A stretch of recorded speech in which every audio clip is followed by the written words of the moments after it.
লায়লা কানিজ lucky একজন জনপ্রতিনিধি এবং নির্বাচন বিধি অনুযায়ী তাকে হলফনামা দাখিল করতে হয়েছিল। হলফনামা খতিয়ে দেখলে পাওয়া যায় এমন সম্পত্তি যা একসময়ের প্রাক্তন এই শিক্ষকের জ্ঞাত আয়ের সঙ্গে সামঞ্জস্যপূর্ণ নয়।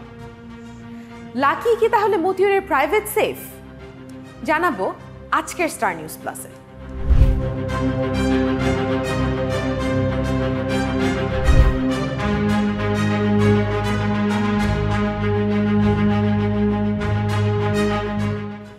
তবে আলোচনায় যাওয়ার আগে জেনে নেই ছাগল কাণ্ডের এই মতিউর রহমান আসলে কে।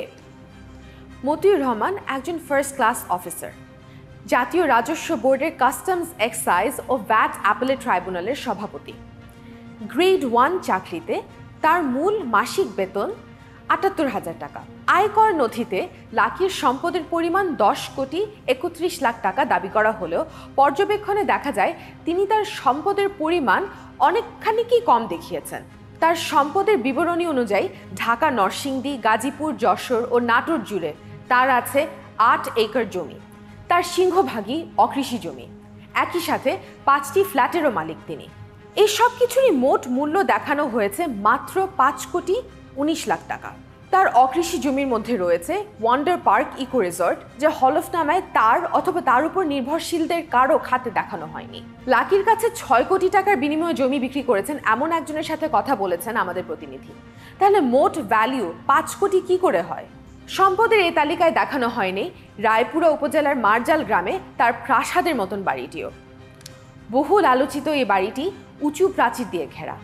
আশেপাশে ঢেউটিনের ঘর আর ছোট কুড়ে ঘরের পাশে দোতলা সাদাই প্রাসাদোপম বাড়ি যেন সব ঐশ্বর্য নিয়ে দাঁড়িয়ে আছে। আর এই বাড়িতে যেতে সামনের রাস্তার নামকরণ করা হয়েছে তার নামে, লায়লা কানিজ লাকি রোড। এলাকার মানুষের দাবি 14 লক্ষ টাকায় 2014 সালে নির্মিত এই রাস্তা তৈরি হয়েছে সরকারি উচ্চ বিদ্যালয়ের অর্থে। তাহলে নামকরণ কেন লাকির নামে? বসুন্ধরা আবাসিক এলাকায় ফ্ল্যাটের ভ্যালু দেখানো হয়েছে মাত্র 55 লক্ষ টাকা, কিন্তু বসুন্ধরার ডি ব্লকের প্রতি স্কোয়ার ফিটের দাম এখন 10,000 টাকা। মানে 1000 স্কোয়ার ফিটের ফ্ল্যাটও কমপক্ষে 1 কোটি টাকার হবে। অন্যদিকে মিরপুরে প্রায় 4.5 কোটি টাকার 4টা 1500 স্কোয়ার ফিটের ফ্ল্যাটের দাম ধরা হয়েছে মাত্র 1.6 কোটি টাকা। কিন্তু সরকারি পেনশনের উপরে নির্ভরশীল প্রাক্তনের শিক্ষকের এত আয় কোথা থেকে? সেই উত্তর জানতে হলে আমাদের যেতে হবে শেয়ার বাজারে। মতিউর রহমান নিজেই বলেছেন তার সম্পত্তির উৎস আসলে শেয়ার বাজার। এই আলোচনা নিয়ে আসছেন আমার সহকর্মী আহসান হাবিব। মতিউর রহমান শেয়ার বাজার থেকে কিভাবে টাকা উপার্জন করলেন সেটি তিনি নিজেই বর্ণনা করেছেন একটি টেলিভিশন চ্যানেলের সাথে সাক্ষাৎকারে। তিনি দুটি মাধ্যমের কথা বলেছেন। একটি হচ্ছে প্লেসমেন্ট শেয়ার। তিনি বলেছেন যে একটি কোম্পানির কথা উদাহরণ দিয়ে বলেছেন এই কোম্পানির কাছ থেকে তিনি 8 টাকায় শেয়ার কিনে 54 টাকায় বিক্রি করেছেন। কিন্তু কোনো কোম্পানি প্লেসমেন্ট শেয়ার ফেস ভ্যালুর নিচে অর্থাৎ 10 টাকার নিচে কি শেয়ার বিক্রি করার সুযোগ রয়েছে? বিএসইসি বলছে বা সরকারের আইন বলছে 10 টাকার নিচে বা ফেস ভ্যালুর নিচে শেয়ার বিক্রি করার কোনো সুযোগ নেই এবং সেটি করতে হলে হাইকোর্টের কাছ থেকে অনুমোদন নিতে হয়। কিন্তু এই কোম্পানিটি সেই অনুমোদন নেয়নি। তাহলে প্রশ্ন হচ্ছে কিভাবে তিনি এই শেয়ার 8 টাকায় কিনলেন? বাজার বিশ্লেষকরা বলছেন সাধারণত যখন কোনো কোম্পানি শেয়ার বাজারে আসে তখন তারা বিভিন্ন ইনফ্লুয়েন্সিয়াল লোকদেরকে শেয়ার দিয়ে থাকেন তারা বিভিন্নভাবে সুবিধা দেওয়ার জন্য। এটি কি তাহলে তারই অংশ?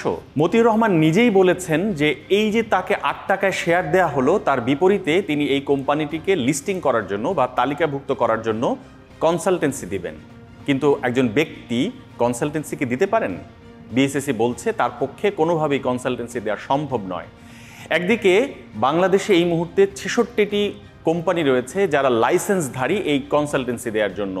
এর বাইরে কোনো ব্যক্তির পক্ষেই এই ধরনের কনসালটেন্সি দেওয়ার সুযোগ নেই। অন্যদিকে একজন সরকারি কর্মকর্তা হিসেবে তার সার্ভিস রুল অনুযায়ীও তিনি এই ধরনের কনসালটেন্সি দিতে পারেন না, এটি অবৈধ। মতিউর রহমান শুধু একটি কোম্পানির কথা বললেও আমরা খতিয়ে দেখেছি যে তিনি অন্তত 10টি কোম্পানির 3 কোটিরও বেশি শেয়ার প্লেসমেন্টের মাধ্যমে নিয়েছেন এবং সবগুলো শেয়ারই তিনি অনেক দামে বা উচ্চ দামে বিক্রি করে সেখান থেকে বড় অঙ্কের মুনাফা হাতিয়ে নিয়েছেন। মতিউর রহমান শেয়ার বাজার থেকে টাকা উপার্জনের দ্বিতীয় যে পন্থাটির কথা বলেছেন সেটি হচ্ছে যখন কোনো কোম্পানি শেয়ার বাজারে দুর্বল অবস্থায় থাকে তখন তিনি ওই কোম্পানিটির সঙ্গে বসেন এবং দুর্বলতা চিহ্নিত করে ওই দুর্বলতা কাটিয়ে তাকে ভালো করে পারফর্ম করার অবস্থায় নিয়ে আসেন এবং যখন কোম্পানিটি ভালো হয়, শেয়ারের দাম বাড়ে, তখন তিনি ওই কোম্পানিটির শেয়ার বিক্রি করে দেন। তাহলে প্রশ্ন হচ্ছে, একটি কোম্পানি এভাবে কোনো ব্যক্তির সঙ্গে আলাদা করে বসতে পারে কি?